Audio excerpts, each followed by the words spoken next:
Coucou, c'est Justesse, ça faisait un moment que j'avais pas fait de vidéo sur ma chaîne. Je crois que toutes mes intros c'est ça.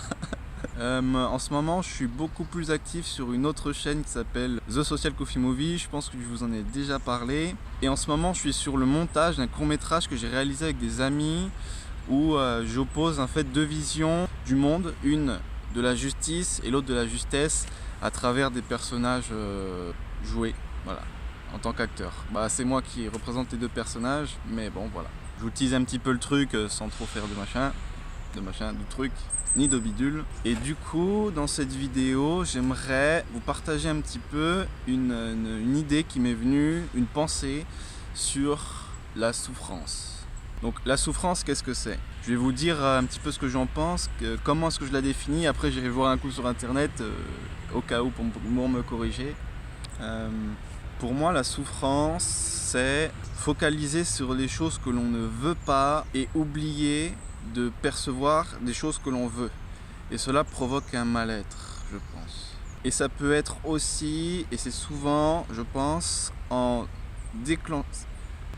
déclenché après avoir vécu une expérience où on est dans l'insécurité, dans le jugement, enfin voilà, des choses qui nous provoquent un mal-être, quoi. Je vais faire un tour sur internet maintenant pour regarder. Ok, donc la souffrance, douleur physique ou morale, et il y a aussi une notion sociale et affective derrière aussi. Je pense qu'on a tous pu expérimenter la souffrance dans notre vie. Et moi, l'idée qu'en fait je voudrais vous partager aujourd'hui à travers cette vidéo, c'est que en fait c'est plusieurs points. C'est un peu une relativisation, si ça se dit, de la souffrance ou des événements qu'on vit. C'est relativiser ce qu'on vit, si vous voulez. Ou même sa souffrance. Parce que en soi, pour moi, la souffrance, c'est en fait simplement une sorte d'occasion à grandir, si vous voulez. Je suis dans un parc, je suis pas très à l'aise quand il y a des personnes qui passent.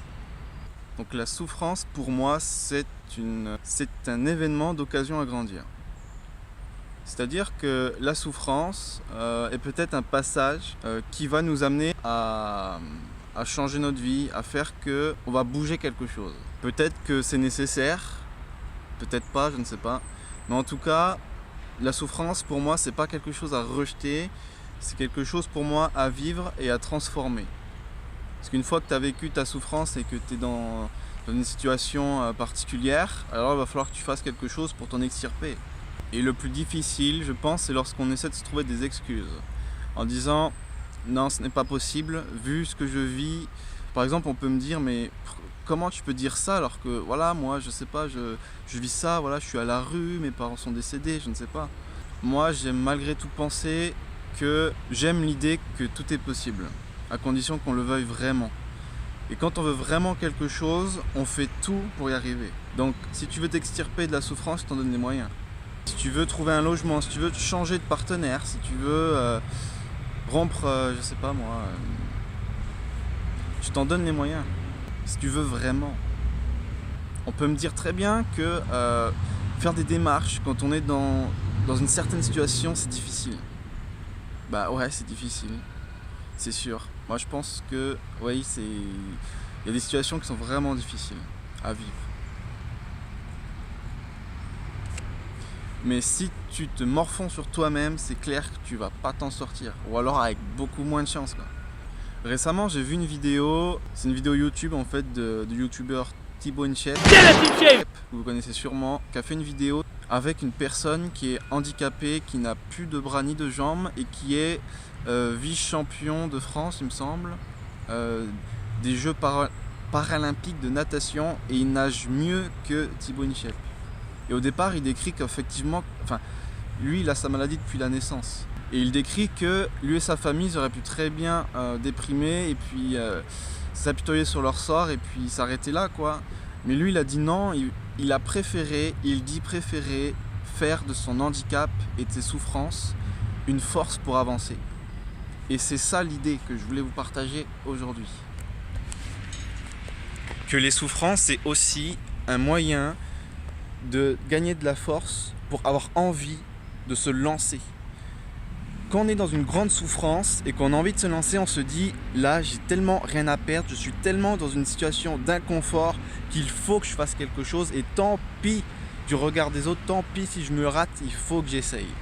C'est cette force là qu'il faut avoir pour moi, selon moi, pour évoluer, pour grandir, pour passer à autre chose.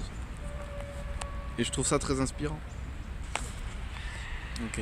Donc c'était surtout ça le message que je voulais vous faire passer aujourd'hui. Et aussi, je vois, enfin j'ai rencontré pas mal de personnes qui essaient de comparer des souffrances en disant voilà, moi j'ai plus souffert que toi, ou alors regarde, moi je pense que ces personnes-là ont plus souffert que d'autres. Moi je pense que la souffrance, c'est avant tout à quel point tu focalises sur tes problèmes.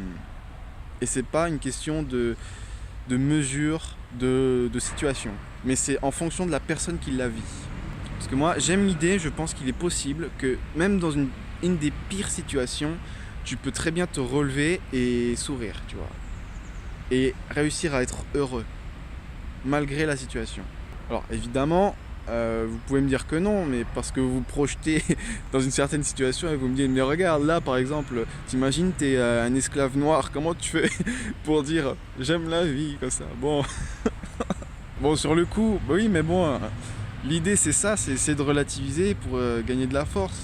Même dans une situation où t'es devenu un esclave, je sais pas, alors je me projette assez mal dans cette situation aussi, mais pour moi j'aime penser à l'idée que ce soit possible. Et pour moi, quand on veut et qu'on focalise sur ce qu'on veut, on peut. C'est pour ça qu'avoir des rêves, avoir des envies de voir quelque chose se manifester et avoir vraiment la volonté de le faire et s'y lancer, c'est avoir un point d'intention sur quelque chose que l'on veut dans sa vie et ça nous donne envie de se bouger. C'est pour ça que pour moi, c'est important d'avoir un objectif ou une passion ou un rêve.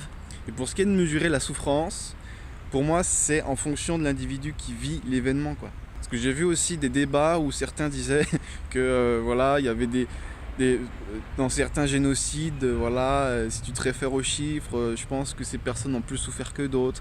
Pour moi on peut pas dire ça. Parce que ça dépend de chaque individu qui vit l'événement de souffrance, tu vois. Tout comme si tu focalises sur tes problèmes toute ta vie, si tu te dis ouais la vie c'est nul, moi je me plais pas, j'aime pas ce que je fais, etc. Déjà si tu as un mode de vie comme ça, si tu focalises sur ce que tu veux pas, tu vas souffrir énormément, mais parce que tu focalises sur ce que tu veux pas vraiment. Soit parce que tu n'as pas de rêve, soit parce que, voilà, bon, un conditionnement de ta part ou de ton entourage, je sais pas. Mais une tâche sur le canapé peut devenir une catastrophe. Et un événement qui peut mettre dans des sentiments de ressentiment, de frustration, de colère. Une simple tâche sur un canapé peut devenir extraordinaire. Et après on peut compter les choses qui ne vont pas dans notre vie et cette tâche en fait partie. Et à l'inverse, quand on focalise sur ce qu'on veut, on peut compter à autant de points qui font qu'en fait c'est bien, qui provoquent du bien-être et être heureux, tu vois. Je filme un petit coup, c'est grand quand même, c'est pas mal. Je suis à Besançon et franchement je trouve ça plutôt sympa comme ville. Voilà un petit peu pour cette vidéo, j'aurais une petite dernière chose à dire. C'est qu'aussi j'aimerais vous faire comprendre quelque chose, c'est que quoi que vous pensez sur vous, sur les autres, quoi que vous pensez, mais vraiment, n'importe quel jugement, n'importe quelle pensée que vous émettez, dans tous les cas, vous pourrez et vous trouverez toujours les preuves que vous avez raison. Et vous subissez votre vie en fonction de l'histoire que vous racontez à vous-même. Donc que vous pensez que quelque chose est vrai ou non, que vous pensez que quelque chose est souffrant ou une occasion à grandir, que quelque chose puisse être génial ou j'en ai vu d'autres. En fait, ça devient réel, mais c'est une réalité personnelle. Alors si vous voulez vraiment ressentir de la joie, être un petit peu heureux, eh ben essayez de changer votre perception des choses. Mais ça demande un effort. C'est pour ça que c'est bien pour moi, je pense, d'avoir une passion ou avoir envie, parce que avoir envie de voir quelque chose se créer, se faire, ça nous pousse justement à faire. Donc aussi à se remettre soi-même en cause. Et pour l'ego, c'est difficile. Bon, bah voilà pour cette vidéo. J'espère vous avoir appris 2-3 trucs. Je ne sais pas, moi ça me fait plaisir de vous partager des choses. Hein. N'hésitez pas à me dire si vous aussi ça vous plaît. Si vous avez kiffé, laissez un like sur la vidéo. Si vous n'avez pas kiffé, mettez un dislike, c'est pas grave. Dites-moi si vous êtes d'accord ou pas d'accord avec ce que je dis. Hein. Ça m'intéresse aussi de débattre avec vous dans les commentaires, il n'y a pas de souci, tant qu'on se tape pas. Bon, bah, à une prochaine vidéo sûrement. Je vous dis la paix sur vous. Salut!